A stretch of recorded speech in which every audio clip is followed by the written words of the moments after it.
США бросают украинцев, скандал в военном командовании и кто он, новый глава Пентагона. Обо всем этом расскажу подробнее в эфире «Нехта». Самые важные и интересные новости. Масштабные протесты в Словакии. Фицо обвиняет Зеленского в кибератаке. Беларусь погружается во тьму и молчание. Интернет ушел за свободой слова и не вернулись оба. Все программы международной помощи приостановлены. Сколько организаций перестанет существовать, пока новая команда Трампа проведет аудит? Спасибо, что смотрите, спасибо за доверие. Не забывайте про лайки, комментарии, не забывайте подписываться на канал, все это очень важно. Поехали. Госчиновники в США в шоке и ступоре. Приостанавливается вся международная помощь. Госсекретарь США Марко Рубио распорядился заморозить почти все программы иностранной помощи на 90 дней, включая поддержку Украины, но исключая военные программы для Израиля и Египта. Меморандум от госсекретаря получили сотрудники Госдепартамента USAID с подробными инструкциями. Через 3 месяца планируется подготовить отчет, который должен оценить соответствие этих программ целям внешней политики США. В Украине успокаивают, что не все так плохо, как выглядит. Военная помощь США для Украины продолжается, в частности, по пакетам военной помощи, которые были приняты ранее.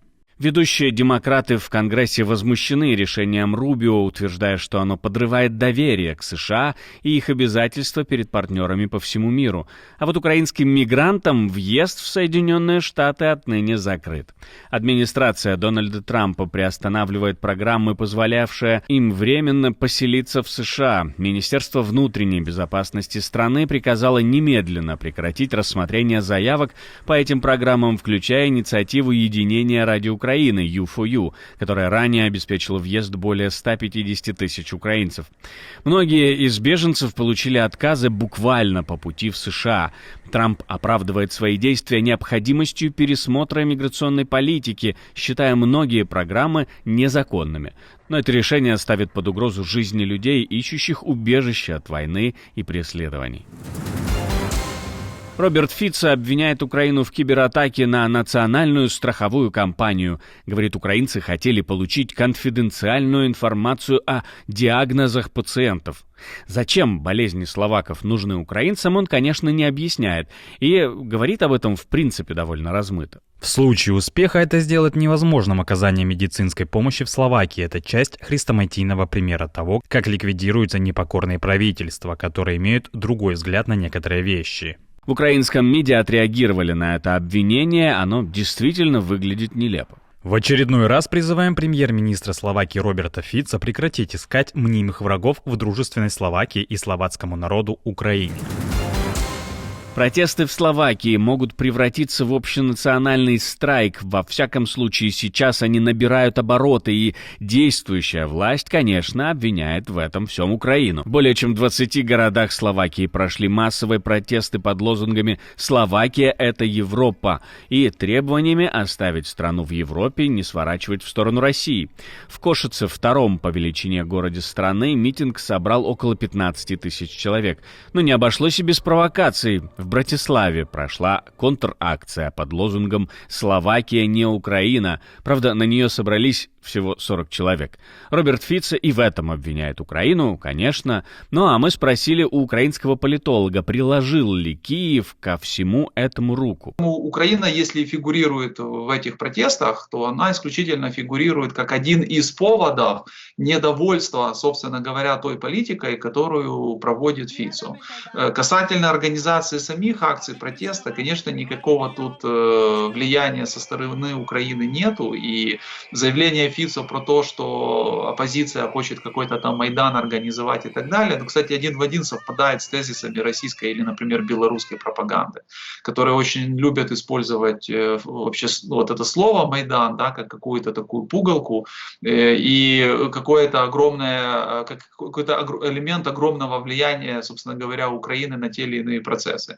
Но мне кажется, что лучший ответ Фицу в этом плане дает само словацкое общество. Это недовольство, оно давно в Словакии на самом деле нарастало, и у Фица никогда не было такое, скажем так, крепкое положение, как у того же Орбана в предыдущие годы.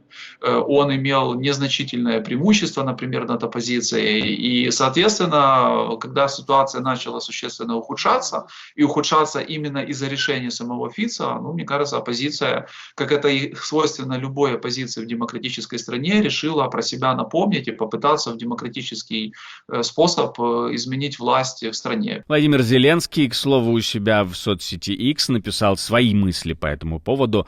Написал он: «Братислава не Москва, Словакия — это Европа». Новый глава Пентагона, которого никто не знает среди военных, но помнят телезрители. Дональд Трамп снова удивил всех, выбрав своим новым министром обороны Пита Хексета, ведущего Fox News и ветерана армии. Его неоднозначные фото и заявления уже стали объектом для скандалов. Ожидалось, что на эту должность будет назначен опытный политик или эксперт по обороне, но Трамп решил иначе. Итак, большое спасибо. Мы только что услышали, что у нас замечательный министр обороны. Мы очень рады этому и ценим голос каждого. Я думаю, что Пит будет отличным министром обороны, и мы гордимся тем, что он у нас есть. Статья в издании «Политику» называется, если убрать нецензурное выражение, «Кто, черт возьми, этот парень?». Так о будущем главе Пентагона сказал изданию представитель оборонной промышленности. Голосование тоже прошло со скрипом, и впервые за долгое время понадобился голос вице-президента из-за того, что Сенат проголосовал 50-50. Такое в американской истории случается только во второй раз. В целом, к команде Трампа много вопросов. Экс-военные, ведущий Fox News с сомнительной репутацией, миллиардеры, мастера политических интриг, позиция по НАТО критическая, по Украине еще хуже. Трамп окружает себя лоялистами, которые готовы к радикальным шагам, и это напрямую влияет на европейскую безопасность. Генералы остаются под стражей, скандал в украинском военном командовании и обвинения во время войны.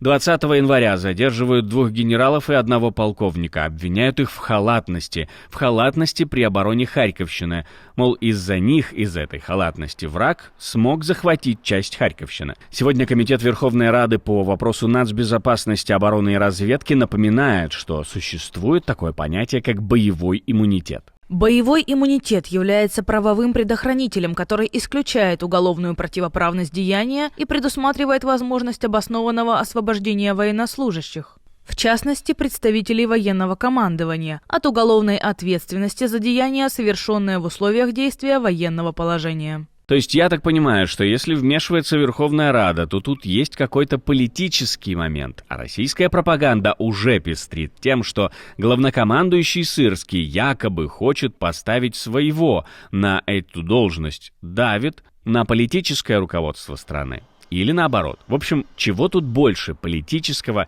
или военного, не говоря о том, виноват кто-то или не виноват, это пусть решает суд. Как в этой ситуации идти дальше? Потому что задержание генералов во время войны должно быть сверхоправданным. Этот вопрос мы поставили политологу Игорю Рейтеровичу. Но когда здесь все происходит под контролем органов, которые к военной юстиции не имеют никакого отношения, это наводит на определенные размышления. Например, наиболее распространенное мнение сегодня в Украине таким образом просто пытаются переложить ответственность исключительно на военных. Хотя речь должна идти о более высокой ответственности, которая связана с действиями, в том числе и центральной власти. То есть очень простое решение. Виноваты военные, мы, соответственно, начнем какие-то уголовные дела, плюс это определенное предупреждение части, возможно, военных, которые недовольны какими-то решениями, которые принимает высшее военно-политическое руководство в стране. И тут действительно, что вызывает определенные вопросы, это отсутствие как раз какой-либо реакции, например, со стороны командующего вооруженными силами Украины. Потому что по логике каким-то образом должен был, наверное, на это отреагировать. Вообще-то это сфера его ответственности. И когда твоих подчиненных задерживают, им выдвигают определенные обвинения, ставят какой-то там залог, они, за них платят этот залог, и тут же их арестовывают сразу, как только они выходят по какому-то другому обвинению, это очень сильно отдает политикой. Но мы не можем отбрасывать такую версию, что это и в определенной мере еще какая-то подготовка к дальнейшим политическим процессам, чтобы создать ряд таких, скажем так, дел, через которые потом можно будет влиять на бывших высокопоставленных военных, в том числе бывшего главнокомандующего вооруженными силами Украины Валерия Залужного. А как думаете вы, друзья? Пишите свои мысли в комментариях, чего тут больше, политики или таки по делу арестовали генералов и полковника? Хамас освободил еще 4 заложниц. Организация передала Международному Красному Кресту 4 израильских военнослужащих, захваченных 7 октября 2023 года. Речь идет о Карине Ариев, Даниэле Гильбоа, Нааме Леви, по 20 лет им, и 19-летняя Лири Альбаг. Их похитили с поста в кибуце Нахаль-Ос возле сектора Газа.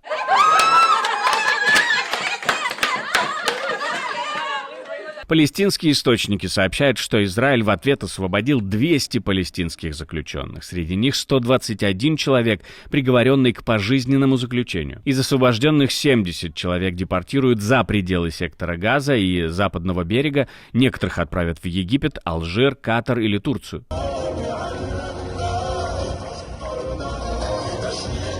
Этот обмен – часть более широкого соглашения между сторонами, но остается вопрос, пойдет ли это на пользу урегулированию конфликта или только усилит это противостояние. Пишите свои мысли в комментарии, не сдерживайте себя. В Беларуси начались перебои с интернетом. Пользователи сообщают о проблемах с доступом к зарубежным сайтам, которые власти ограничили на 3 дня, ссылаясь на безопасность. Кроме того, проблемы в использовании VPN-сервисов тоже существуют. Правозащитники уверены, это целенаправленная блокировка, чтобы подавить любое сопротивление накануне президентских так называемых выборов. Силовиков давно готовят к выборам, их тренируют задерживать протестующих, а Лукашенко прямо заявляет, что готов использовать военных для подавления вероятных беспорядков. На совещании с губернаторами он подчеркнул, где надо милицию, где надо военных, смело подключайте так, чтобы был порядок. Спасибо, что смотрите, спасибо за доверие. Не забывайте про лайки, комментарии, не забывайте подписываться на канал, все это очень важно. У меня на этом все, до встречи и хороших вам новостей.